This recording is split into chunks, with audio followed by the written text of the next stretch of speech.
because I still had a lot of my symptoms long after I was diagnosed. I think being a student and having lupus were probably the two most conflicting things. That I did my best to learn my medicines to take over them, because I could see that it was taxing on my mom, and she, you know, really wasn't feeling having a kid that was sick. I don't know if that was the way she reacted to it, but she kind of just wanted things to go back to normal, and that was like super hurtful to me, because I just have, you know, this illness that I have to deal with, and no matter how badly I want things to go back to normal, they couldn't.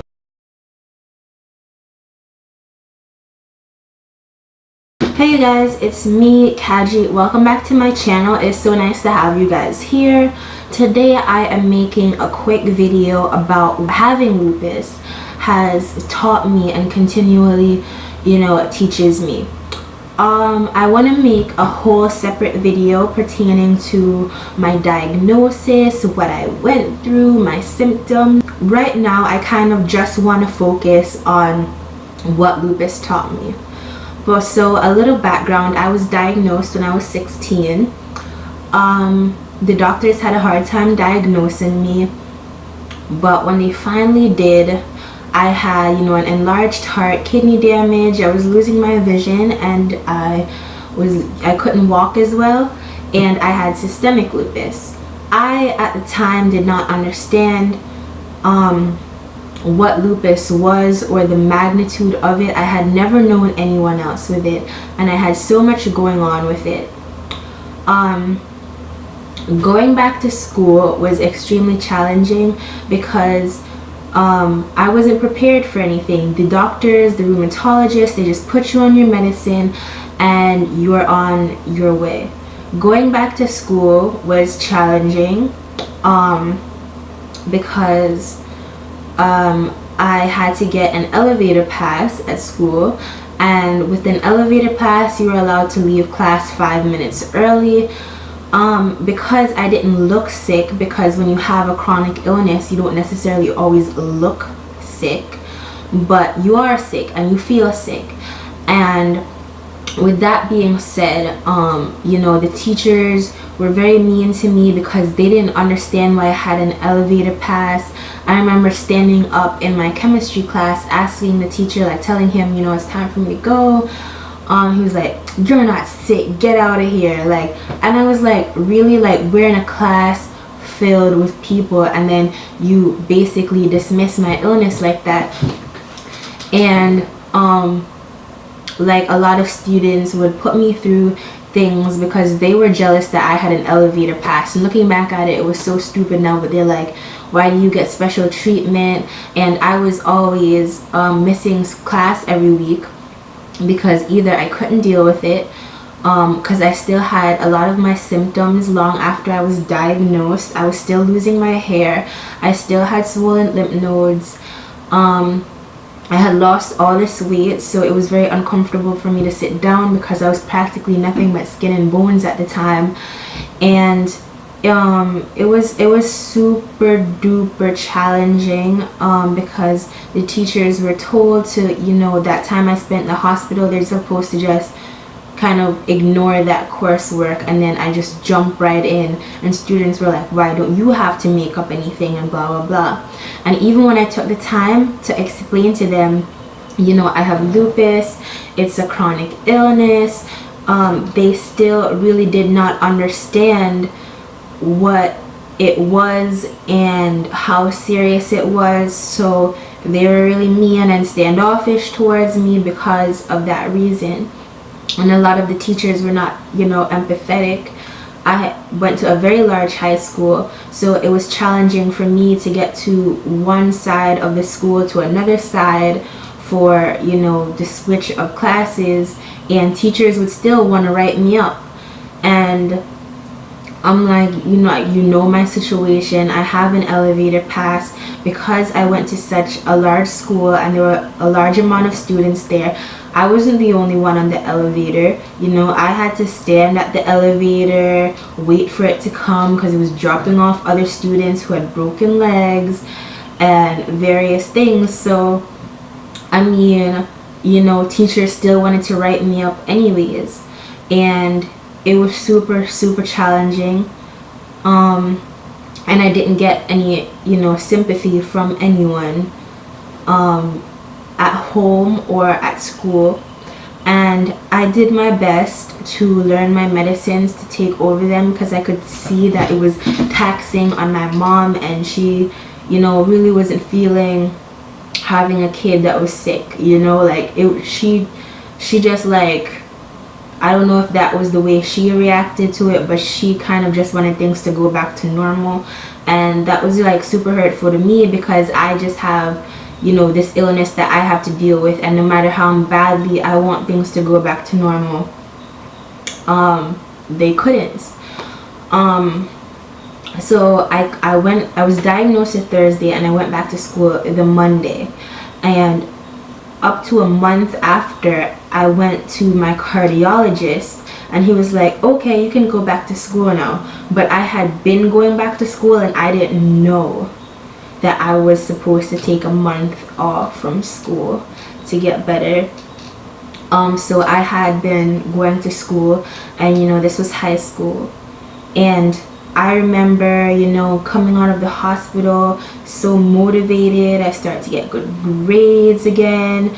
I started to take all my vitamins, and I remember going to get my lab work done, and then meeting with my rheumatologist to discuss the results, and they weren't good.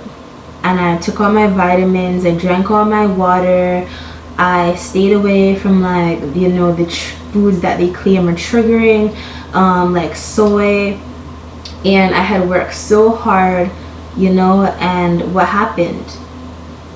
My results were still bad.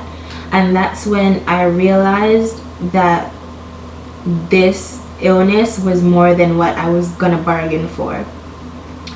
And this illness was more than anything that I was expecting it to be. After that, it was just all uphill challenges. I think the thing that I really, really suffered with the most, and still suffer with, is my fatigue levels and joint pains.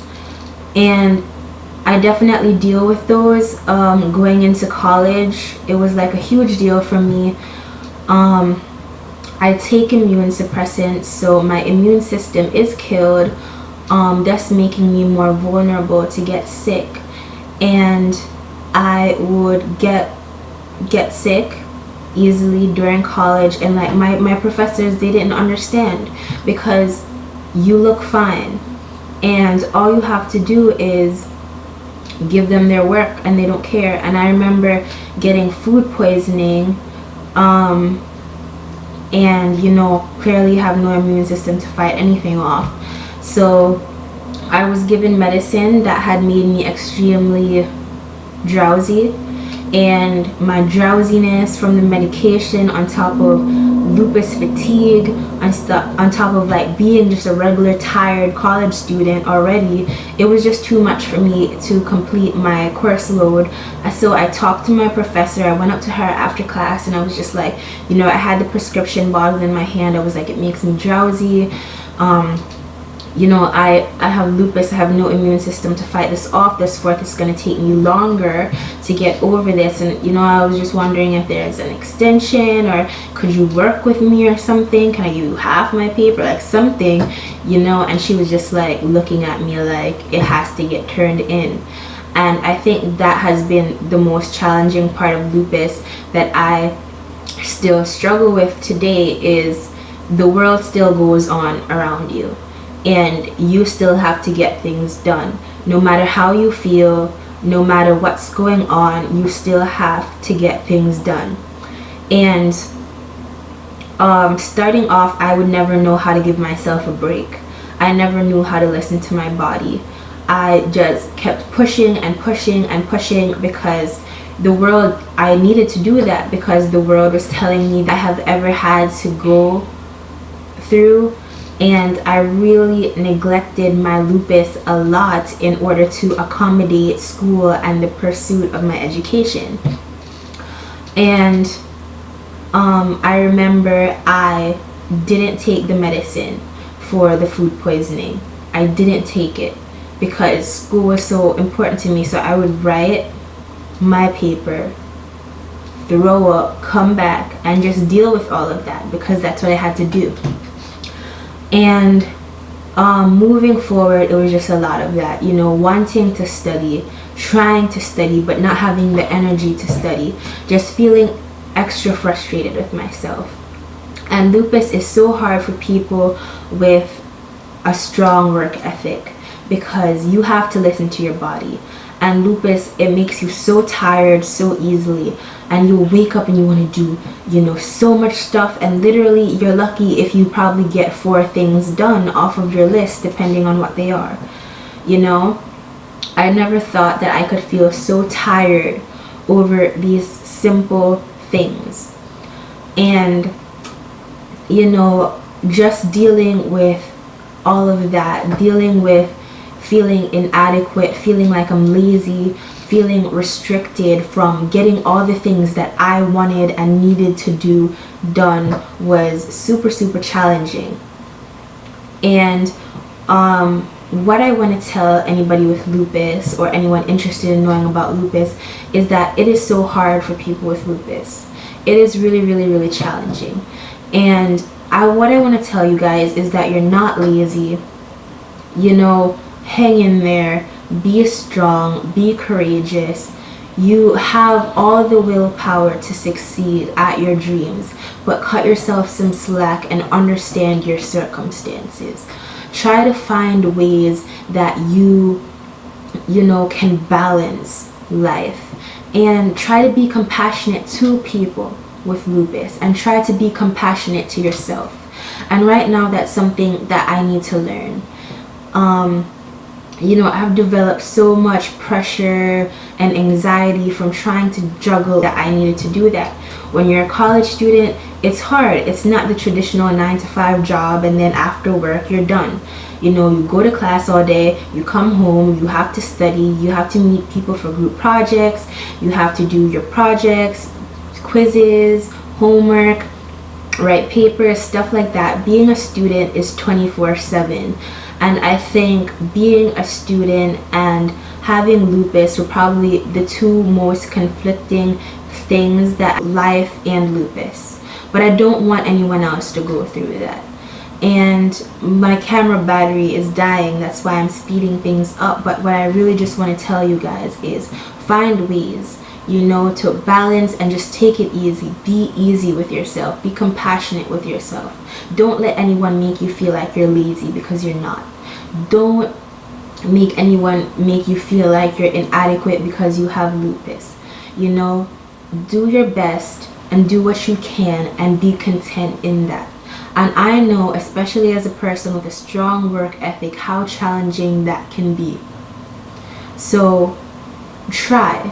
Honestly, really and truly, look within yourself to try. And I want to make more follow-up videos about lupus and what it is to have lupus and everything that comes with lupus. But right now, my advice to you guys is just hang in there. Be of good courage, be strong, and be compassionate. You're a lupus warrior, and that is a different type of warrior to ever walk the face of the earth.